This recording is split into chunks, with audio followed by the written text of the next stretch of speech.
बच्चों, राजनीति विज्ञान में नियोजित विकास की राजनीति में आज हम तीसरे चैप्टर का अध्ययन कर रहे थे। शुरुआत हो चुकी थी और उसमें हमने जो अध्ययन किया था उसकी नियोजित विकास की भूमिका और राजनीतिक फैसले और उसका विकास, इसमें पहले पॉइंट का अध्ययन किया था आपने, राजनीतिक टकराव किस तरह से शुरू हुआ था। दूसरा पॉइंट है आपकी विकास की धारणाएं, इसके बारे में आज हम अध्ययन करेंगे। तो जिस समय उड़ीसा में ये सब कुछ हो रहा था तो देखने में ऐसा लग रहा था कि उड़ीसा की सरकार जो है अपने लिए काम करना चाहती है, भारत की सरकार जो है वो अपने लिए काम करना चाहती थी, लेकिन विकास के लिए दोनों ही प्रयासरत थे, केंद्र सरकार भी और उड़ीसा राज्य की सरकार भी। और इन दोनों में क्या हुआ, फिर विकास की जो उनकी सोच थी उसको लेकर के आपस में टकराव शुरू हो गया और दोनों जो है विकास के पीछे उनका ये धारणा था, उड़ीसा की सरकार का और भारत की सरकार का, कि विकास कह देने मात्र से ही विकास नहीं हो जाता है, विकास करने के लिए उस पर काम करना जरूरी होता है। इसके लिए जो है जनता के विभिन्न वर्ग के लोगों के लिए विकास का अर्थ अलग अलग होता है। मिसाल के तौर पे देखा जाए कि इस्पात संयंत्र बैठाने की जो योजना ये लोग बना रहे थे उड़ीसा में, तो उसमें उद्योगपति इस्पात के किसी शहरी उपभोक्ता और इस्पात संयंत्र के लिए प्रस्तावित इलाके में रह रहे किसी आदिवासी से अगर पूछा जाए तो विकास का अर्थ क्या होगा, तो क्योंकि वहाँ पे जो कारखाने या फैक्ट्रियाँ लगनी थी तो वहाँ पे जो आदिवासी रह रहे थे उनको तो वहाँ से हटना था, विस्थापित होना था। तो अगर उस आदिवासियों से हम पूछें, वहाँ पे रहने वाले लोगों से, कि विकास का क्या अर्थ है, तो वो अलग अलग अर्थ बताएंगे। और सबसे पहले जिसमें यही कहेंगे कि विस्थापन होना, मतलब हमें उस जगह को छोड़ करके दूसरी जगह पर जाना। तो ऐसी चर्चा, ऐसी विवाद जो है उस समय बहुत हो रही थी। तो इन्हीं विवादों से परे कुछ नहीं है। आज़ादी के बाद के पहले दशक में इन सब जो है सवालों पर खूब बहस हुई, मतलब विकास की जैसे बातें शुरू हुई उन सब चीज़ों पे खूब बहस होने लग गई कि कैसे होगा, क्या किया जाएगा, किसके तरह से काम किया जाएगा, किसकी नकल करें। तो उस वक्त लोग जो है विकास की बातें आते ही पश्चिमी देशों का हवाला देते थे। पश्चिमी देशों का मतलब हुआ रूस, अमेरिका, ब्रिटेन, फ्रांस, चीन, मतलब जो विकसित राष्ट्र थे उसका लोग हवाला देते थे कि हमें उनकी तरह काम करना चाहिए, विकास करना चाहिए। विकास का पैमाना पश्चिमी मुल्क है। आज भी एक अर्थ में हम इस लक्ष्य को कर सकते हैं कि विकास का अर्थ जो है वो ज़्यादा आधुनिक होना है। कुछ लोग ये मानते हैं विकास का अर्थ आधुनिक होना है, मॉडर्न होना है ना। और आधुनिक होने का अर्थ ये नहीं है कि हम पश्चिमी औद्योगिक देशों की नकल करें या उनकी तरह बने। माना जाता है कि पश्चिमी मुल्कों की तरह हर देश को आधुनिकीकरण की प्रक्रिया से गुजरना पड़ता है। मतलब दुनिया के जैसे दूसरे देश, विकसित देश जिस प्रक्रिया से गुजरे हैं उसी देश से हमें भी गुजरना पड़ेगा। उसी तरीके से किसी पश्चिमी मुल्कों में आधुनिकीकरण की जो प्रक्रिया होगी या आधुनिकीकरण का जो तरीका होगा वो कुछ अलग होगा। मतलब वहाँ भी कोई पुरानी संरचना पहले रही होगी, उसको फिर बाद में ब्रेक किया होगा, तोड़ा होगा, फिर दूसरी नई संरचना बनाई होगी। तो उसमें ये देखा गया कि पुरानी संरचना में सामाजिक संरचना टूटी होगी, उनकी पूंजीवाद और उदारवाद का उदय हुआ होगा।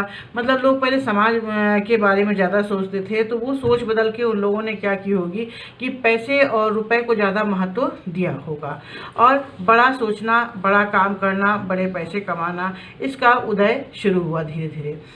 उसी तरह से दुनिया के बाकी देशों में भी आधुनिकीकरण को समृद्धि, भौतिक प्रगति और वैज्ञानिक तर्क बुद्धि का पर्यायवाची माना जाता है। विकास की ऐसी धारणाओं को मानने के लिए विभिन्न देशों में देखा गया है कि विकसित, विकासशील और अविकसित बताकर उनके बारे में बातें लोग कहते हैं। मतलब विकास को 3 कैटेगरी में बांटा गया है, विकसित, विकासशील और अविकसित, और इनके बारे में लोग अलग अलग बातें करते हैं कि किस किस तरह से होना चाहिए। आज़ादी के वक्त हिंदुस्तान के सामने विकास के 2 मॉडल थे, है ना। पहला मॉडल क्या था, जिसमें से उदारवादी, पूंजीवादी मॉडल था।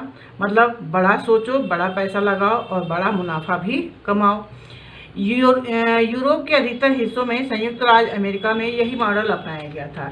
मतलब पहला मॉडल जो था वो किसका था? संयुक्त राज्य अमेरिका का।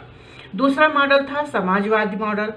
इसे सोवियत संघ ने अपनाया था, क्योंकि सोवियत संघ ने अपने यहाँ के नागरिकों के लिए एक छोटी सी पिन से लेकर के उसने बड़ी से बड़ी चीज़ों तक का निर्माण खुद ही किया, और उसने दूसरी जगहों पर नहीं भेजा। पहले उसने अपने ही देश में अपने लोगों को ही इस्तेमाल करने के लिए दिया था। आगे जब आप दूसरी किताब पढ़ेंगे शीत युद्ध का दौर, उसमें आप देखेंगे कि किस जो रूस और अमेरिका के बीच में चला था, तो उसमें आप देखेंगे कि किस तरह से उन लोगों ने किस तरह के मॉडल को अपनाया और विकास किया। तो सोवियत मॉडल के से जो है लोग ज़्यादा प्रभावित थे, समाजवादी मॉडल से लोग ज़्यादा प्रभावित थे।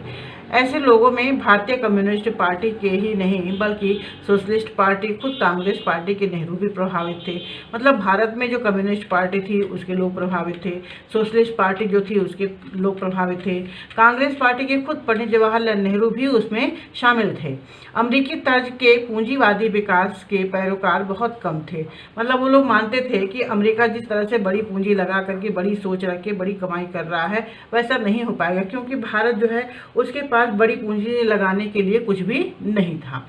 आज़ादी के दौरान जो है सबकी सहमति बन गई, और नेताओं की पसंद में यही सहमति प्रतिबिंबित हो रही थी। मतलब अमेरिका को छोड़ करके सोवियत संघ के मॉडल को, समाजवादी मॉडल को अपनाया जाए। इससे ये बात बिल्कुल साफ हो गई कि आज़ाद भारत की सरकार के आर्थिक सरोकार, अंग्रेजी हुकूमत के आर्थिक सरोकार, ये बिल्कुल एकदम एक दूसरे से सब अलग थे। आज़ाद भारत की सरकार अंग्रेजी हुकूमत की तरह संकुचित व्यापारिक हितों की पूर्ति के लिए काम नहीं करेगी। जिस तरह से अंग्रेज लोग क्या करते थे, भारतीयों को आपस में लड़ा करके, फूट डाल करके राज करते थे, भारत की सरकार ने उसको संकुचित माना, छोटी सोच माना, ठीक है, कि अपना व्यापार करने के लिए आपस में दूसरों को लड़ाना, अपना फ़ायदा देखने के लिए आपस में दूसरों का नुकसान पहुंचाना, तो ये सब अब नहीं करेंगे, ऐसा लोगों ने सोचा। आज़ादी के आंदोलन के दौरान ही ये बात सब साफ हो गई थी कि गरीबी मिटाने के लिए सामाजिक आर्थिक पुनर्वितरण के काम का जिम्मा सरकार का ही होगा। मतलब किस तरह से गरीबों के बीच में सामाजिक आर्थिक समानता बनाई रखी जाए, यह सब काम जो है कोई व्यक्ति नहीं बल्कि खुद सरकार ही इसे करेगी।